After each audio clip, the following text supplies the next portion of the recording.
Alors, à quel moment sommes-nous, peut-on être touché par l'esprit d'égarement? Alors, l'esprit d'égarement, lorsqu'il touche une personne, il n'y a plus rien à faire pour elle. Il faut le savoir. Il n'y a vraiment plus rien à faire. En fait, il y a des personnes qui sont égarées sans avoir blasphémé. Hein? Donc, et là, ben, elles peuvent être ramenées à la vérité.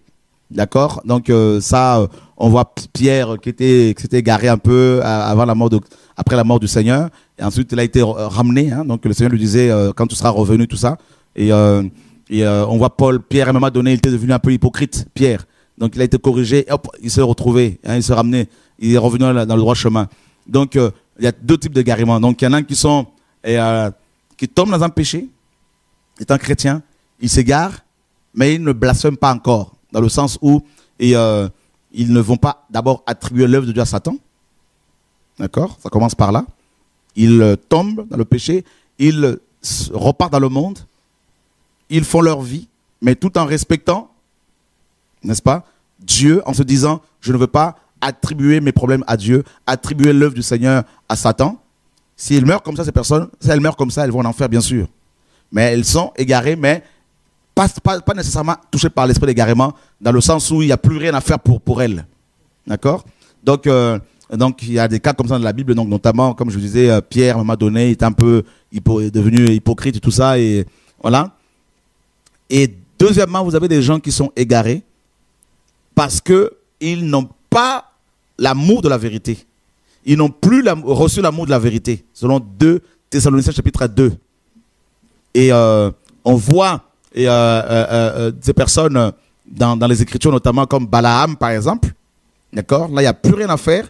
Alors, ça commence comment? Ça commence d'abord par, quand on pêche, l'esprit est attristé, selon Éphésiens 4. N'attristez pas, Paul dit dans 4:30, n'attristez pas le Saint-Esprit de Dieu qui vous a été donné, hein, par lequel vous êtes scellés.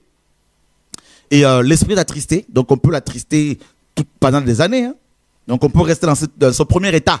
Hein. Donc je vous dis, il y a 3 étapes dans l'égarement et où l'on peut même plus revenir à Dieu. Donc premièrement, la première étape, c'est l'esprit est attristé.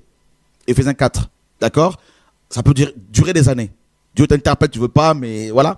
La deuxième étape, l'esprit est éteint, selon 2 Thessaloniciens chapitre 5, verset 19. Paul dit, n'éteignez pas l'esprit.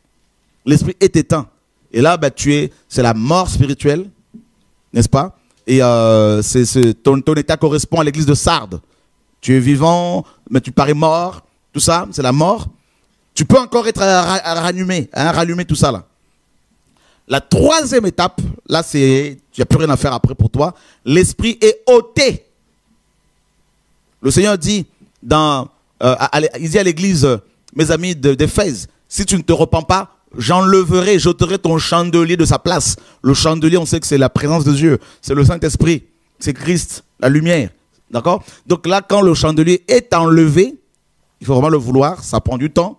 Dieu est patient, il va patienter. Et là, quand le chandelier est ôté, enlevé, n'est-ce pas? Alors, Paul le dit Tite le dit dans Tite 1, il dit que ce sont des hommes sensuels, n'ayant pas l'esprit. Pourtant, c'était des gens rachetés au départ par le Seigneur. Ils avaient Christ comme leur maître. Donc, l'esprit est enlevé. Et quand c'est comme ça, il est dit dans 2 Thessaloniciens chapitre 2, l'esprit d'égarement vient de Dieu. C'est terrible. Et on voit cela mes amis, dans 1 Samuel, Dieu va envoyer un esprit d'égarement, de mensonge, qui va, n'est-ce pas, séduire Akab. Et c'est terrible. Et Dieu va aussi envoyer un esprit d'égarement qui va toucher Saül, alors qu'il avait reçu l'esprit de Dieu. Alors il y en a qui vont dire, non, mais sous la grâce, sous la loi, c'est pas pareil. Ben non, Dieu n'a pas changé, frère. Il faut qu'on arrête. D'accord? Donc, l'esprit était aussi dans les hommes sous la loi. Hein? Donc, voilà.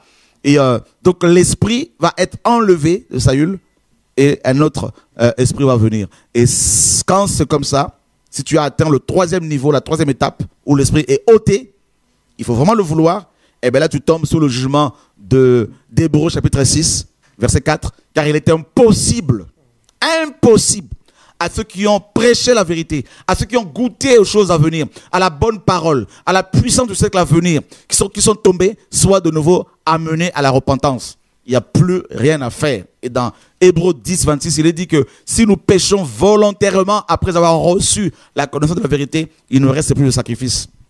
Et là, c'est fini. Voilà pourquoi ceux qui ont prêché la vérité, ceux qui ont dénoncé la dîme hier, ceux qui ont dénoncé le Babylone hier et qui sont tombés dans un péché, dans la rébellion, la colère, la haine a gagné, n'est-ce pas, leur cœur, et ils se sont rebellés contre Dieu, contre leur Père dans la foi, eh bien, ils sont repartis dans les choses qu'ils ont dénoncées. Pour ces personnes-là, quoi que vous fassiez, il n'y a plus rien à faire. D'ailleurs, moi, Dieu m'a dit carrément, il y en a un de ces prédicateurs, un ange m'est apparu, m'a dit, il a divorcé d'avec Dieu. Il n'y a plus rien à faire pour ce monsieur. Et la plupart des pasteurs hier, à qui je disais aux frères, sur qui je disais, il n'y a plus rien à faire pour eux, il y en a qui disaient, tu étais dur. Et beaucoup m'ont dit, plus tard, tu avais raison, je ne sais pas moi, c'est le Seigneur, il n'y a plus rien à faire. Donc, c'est des gens qui sont, mes amis, qui s'enfoncent dans le mal. Et regardez ce que 2 Timothée, justement, 3, 13 nous dit. Et 2 Timothée chapitre 3 verset 13, merci Saint-Esprit. Et Paul dit ceci, mais les hommes méchants et imposteurs avanceront toujours plus dans le mal, égarant les autres et égarés eux-mêmes. Voyez? Donc ça veut dire que quand comme ils sont touchés par l'égarement, ils vont avancer de plus en plus dans le mal, dans la collaboration avec les impies, dans l'incrédulité, dans la colère, dans la haine contre la vérité. Il n'y a plus rien à faire pour ces personnes-là.